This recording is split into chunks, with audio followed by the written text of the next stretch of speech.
And so I don't think that's going well for me.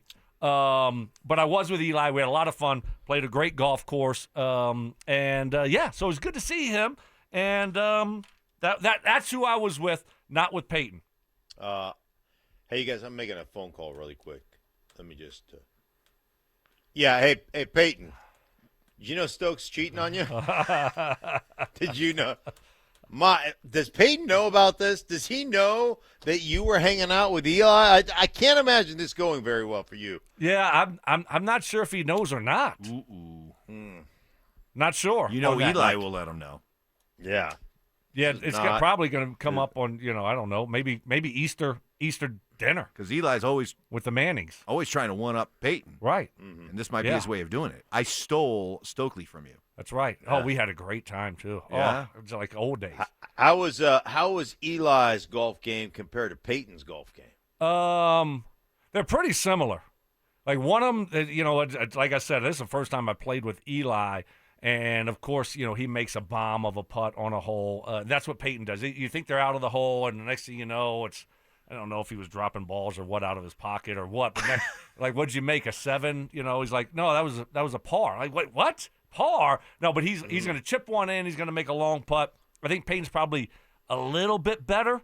But I bet it's a good battle between the two of them. I'll tell you this about Eli, because over the years he was so buttoned down when he was with the Giants, all the public stuff that you'd see, so buttoned down. And it's only since his career has ended that we've seen the Manning personality come out. Because I think for a long time, I think I speak for a lot of football fans out there, you're like, wow, these two brothers couldn't be more unalike, because Peyton's the outgoing, doing the funny, commercials, the great, real, and Eli seemed to be a little bit more restrained, but boy, no, you find out that that's not the case at all. No, yeah, exactly. I would say it, like, you would know better than I, Stoke, but my impression is that Peyton has always been very buttoned up, but also very almost scripted. Like there's nothing that gets by Peyton. Like he's going to be completely prepared, where Eli's a little bit more off the cuff and kind of sneaky funny. Like I was surprised spending a little time with Eli at a couple of events, how funny Eli is. Like he's a pretty sharp cat, man. Yeah, no, he really is. But see, I've known Eli since late 90s. Really? Late 90s. Early mid-90s. Mid-90s when I went to the Manning Passing Academy. I was a college counselor. This is, 95-ish, 96, and Eli had to be like 7th, 8th, 9th grade, something like that. So I've seen Eli, when he was in middle school, and you watch him throw the ball, then you're like, ooh, this guy can spin it. Then on into high school. So I've known Eli for a long, long time. Is Arch the real deal? Or, having watched and played with Peyton and Eli, where would you put Arch Manning? I would say absolutely. And I think he's a stud. Obviously, he's got a great head on his shoulders, and he's got the pedigree.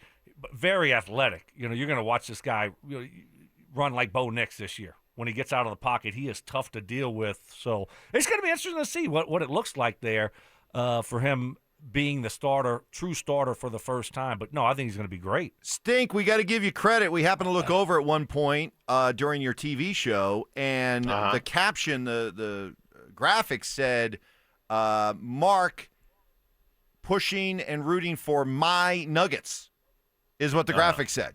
So you are once again doing your job. We appreciate it. You are making sure the nation does not forget about the Nuggets here on the eve of the playoffs. Well, it's my job, Mike. I'm like the Pied Piper of flyover cities when it comes to NBA basketball. So I've got to keep my Nuggets alive. Maybe I'll just start rooting for the Pacers as well, although they did go to the Eastern Conference Finals last year. So maybe they're not as much of a – well, so did the Nuggets, though, right? Went to the Western Conference Finals, no, they didn't. No. They got beat they got the second round. Round. Anyhow, but yeah, for sure. And, I started throwing out numbers. Did you know that the Nuggets have one of the best point differentials per 100 possessions in non-garbage time in the NBA at 12.8 points with their starting five on The the data court. freaks. Look at you. Yeah. Mark has these numbers that he has from his TV I have no show. idea what they mean. Right. No. I don't And know then- what they mean, and he- Stoke. and I no, don't. They're just put in front of him Right. and they say, read this. And then he repeats it nerd stuff. when he comes on this show. No. I did my own research. No, you didn't. Because 0%. Danny Parkins, Stop the Danny cap. Parkins hogs the research guy, Troy. Hogs him. He sits right next to him, and he hogs him. So I end up just doing my own research. Boom. Well, thank you you for doing what you do because, like, the ESPN show that comes on right before we start, they were like, all they were talking about is how great it would be for the NBA if the Western Conference Finals were the Clippers and the Lakers. And it seems like, and it's no surprise because the national media, for some reason, just wants Denver out of the playoffs as soon as possible because I don't know. I guess Denver just doesn't rate for some reason. But thank goodness that you're there because, no, seriously, the national dialogue surrounding this series is that it's the Clippers.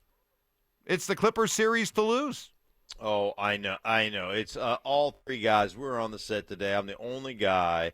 I'm like, how do you guys that know so much about basketball make such horrible decisions? Because all three guys, who are the Eddie House, NBA, longtime NBA player, NBA champion with the Celtics, then Danny and Craig all took the Clippers, and they all don't think it's close. They all think, the Clippers in like 5 or 6.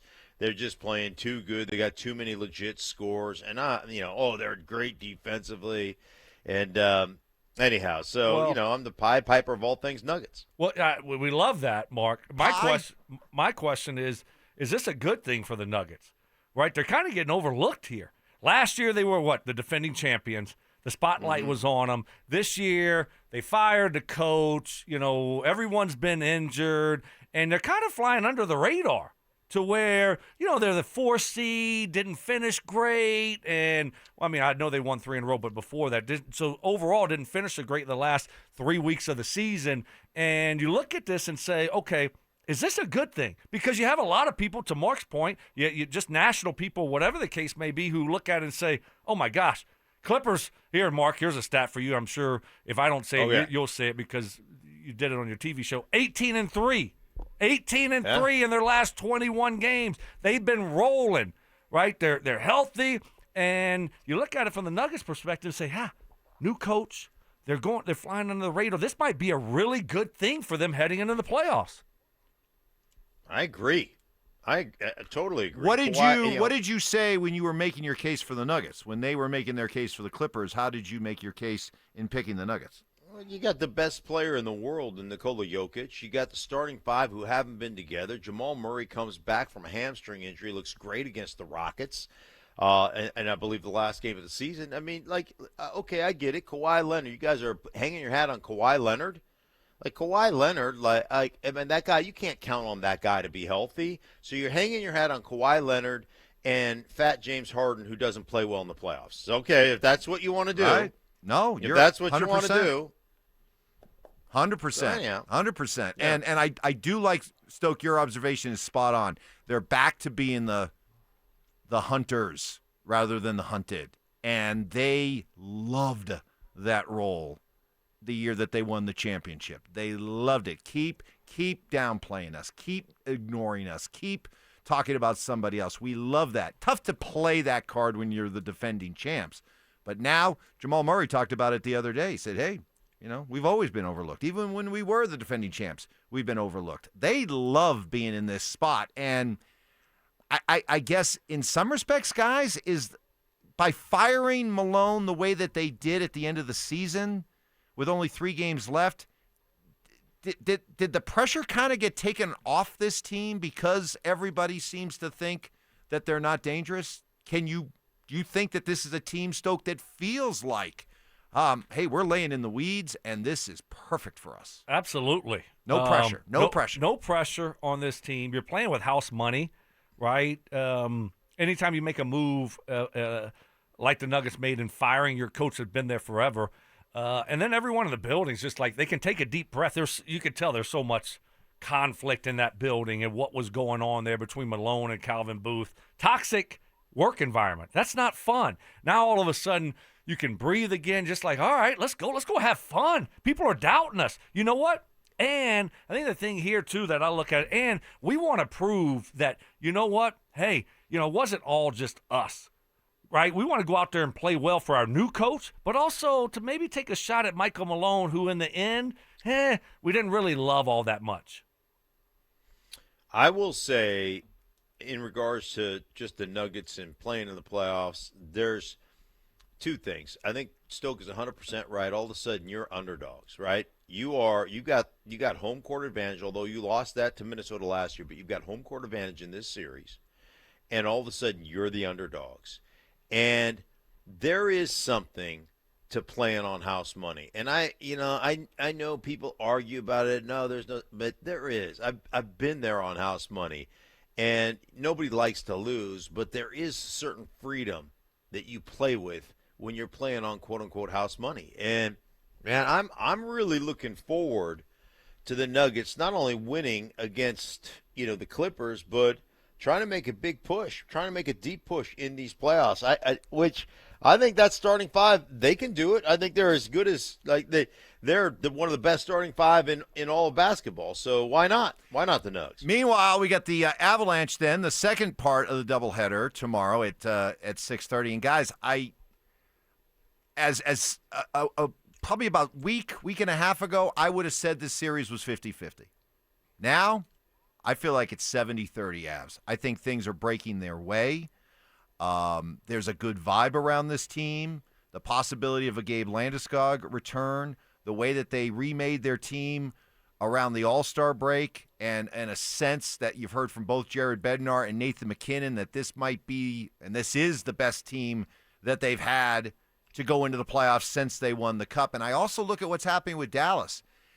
I mean, you lose 7 in a row to close out the season, and it wasn't like they were just resting guys. They had their key guys playing heavy minutes right up until the very end.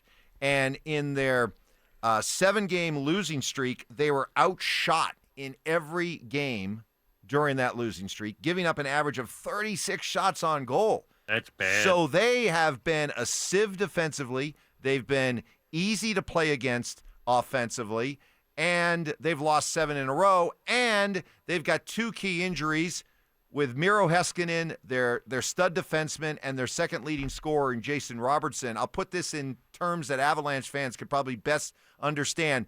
What Dallas has lost out would be the equivalent, in my opinion, of the Avs going into a series without Devon Toews and Val Nichushkin. That's how much firepower you're losing here from the Dallas standpoint. So you put it all together, I feel really, really good about the Avs' chances, to the point where it was 50-50 about 10 days ago. Now it's a solid 70-30. I mean, 2 months ago you were depressed. I mean, you're like, oh my gosh, we're going to have to play the Stars. I know how this thing is lining up, the Stars. Yeah. Oh my gosh, it's so unfair that the NHL does this. It shouldn't be. It should be in the Western Final. Yeah. Remember that? Yeah. I do. And now look at you. I was crying real tears. Yeah. Real tears. I saw Real- you. you I saw wanted him. to wipe. I wanted to You're like, come over here. Let Wipe it. me wipe your Cut it ear. out, Mike. But blow your nose. You got the sniffles. Come on. Blow your nose. Hey, Whoa.